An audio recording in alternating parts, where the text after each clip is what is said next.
کیونکہ آپ وہ ہیں جنہیں اللہ نے سب سے اعلیٰ مقام عطا کیا ہے۔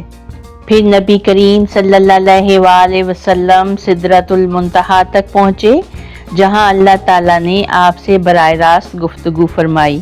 وہاں نماز کا تحفہ دیا گیا، جو امت محمدیہ کے لیے سب سے بڑی نعمت ہے۔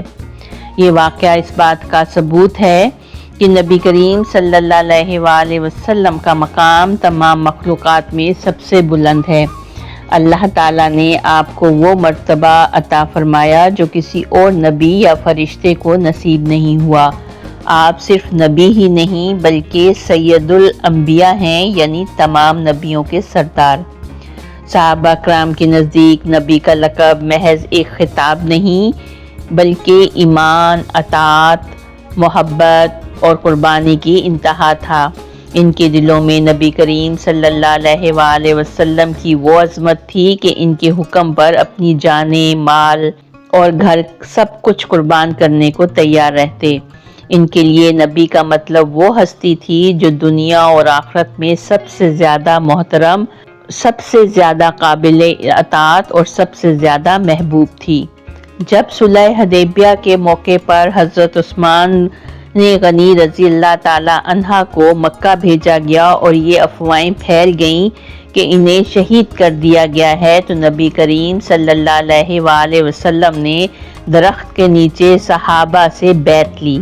یہ بیعت رضوان کہلائی، جس میں صحابہ نے کہا، یا نبی اللہ، اگر آپ حکم دیں تو ہم مکہ میں داخل ہو کر اپنی جانیں قربان کر دیں۔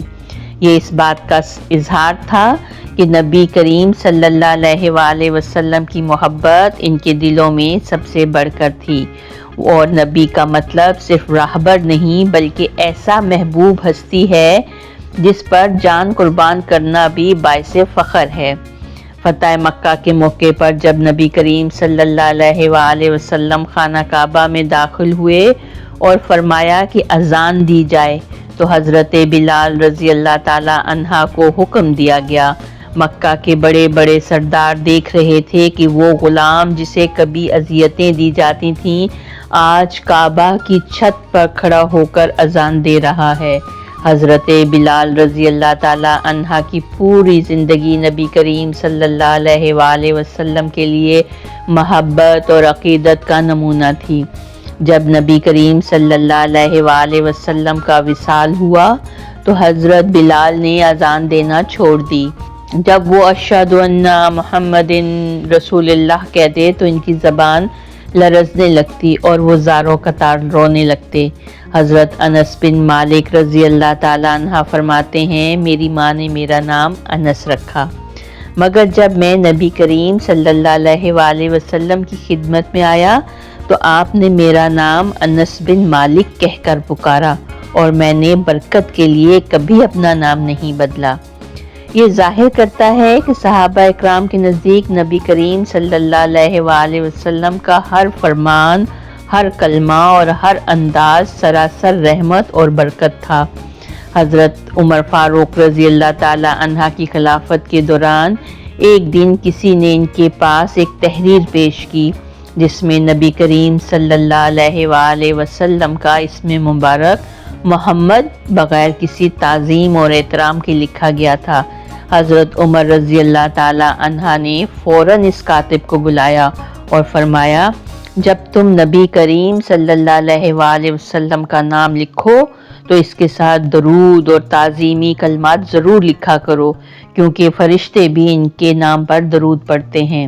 یہ سن کر وہ شخص کانپ اٹھا اور آئندہ نبی کریم صلی اللہ علیہ وآلہ وسلم کے نام مبارک کے ساتھ درود لکھنے کی پابندی کر لی۔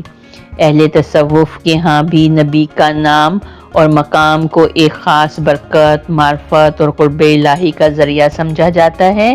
ان کے نزدیک نبی اکرم صلی اللہ علیہ وآلہ وسلم کا نام مبارک محض ایک لفظ نہیں بلکہ ایک ایسی حقیقت ازلی ہے جو دنیا کی تخلیق سے پہلے بھی موجود تھی اور قیامت کے بعد بھی باقی رہے گی۔ حضرت شیخ عبد القادر جیلانی رحمۃ اللہ فرماتے ہیں، جب بھی دل سخت ہو جائے اور روحانی روشنی بجھنے لگے تو کثرت سے نبی کریم صلی اللہ علیہ وآلہ وسلم کا ذکر کرو، کیونکہ نبی وہ چراغ ہے جس سے ہر دل منور ہو سکتا ہے۔ حضرت رابعہ بصری رحمۃ اللہ فرماتی ہیں، نبی کریم صلی اللہ علیہ وآلہ وسلم کا نام لینے سے پہلے وضو کرنا چاہیے، کیونکہ یہ وہ نام ہے جسے اللہ نے خود بلند فرمایا۔ حضرت خواجہ معین الدین چشتی رحمۃ اللہ فرماتے ہیں، نبی کریم صلی اللہ علیہ وآلہ وسلم کا نام جس مجلس میں لیا جائے وہ مجلس جنت کی خوشبوؤں سے معطر ہو جاتی ہے۔ حضرت امام بصیری رحمۃ اللہ نے جب اپنی مشہور قصیدہ بردہ شریف لکھی تو وہ فالج کے مرض میں مبتلا تھے۔ ایک رات انہوں نے خواب میں نبی کریم صلی اللہ علیہ وآلہ وسلم کو دیکھا۔ نبی کریم صلی اللہ علیہ وآلہ وسلم نے اپنا دست مبارک ان کے جسم پر پھیرا اور وہ صحتیاب ہو گئے۔ یہ قصیدہ آج بھی اہل تصوف کے حلقوں میں محبت نبی صلی اللہ علیہ وآلہ وسلم کا ایک عظیم ذریعہ سمجھا جاتا ہے، اور اس کے اشعار میں نبی اکرم صلی اللہ علیہ وآلہ وسلم کے ذکر اور آپ کے اسم مبارک کی بے پناہ برکتوں کا تذکرہ کیا گیا ہے۔ اللہ تعالیٰ سے دعا ہے کہ وہ اس پیارے نام نبی کریم صلی اللہ علیہ وآلہ وسلم کی بے شمار برکتوں میں ہم سب کو بھی شامل رکھے، آمین۔ تو آئیے مل کر درود پاک پڑھتے ہیں۔ بسم اللہ الرحمن الرحیم۔ اللہم صلی وسلم وبارک علی سیدنا محمد وعلی آلہ واصحابہ اجمعین۔ صدق اللہ العظیم۔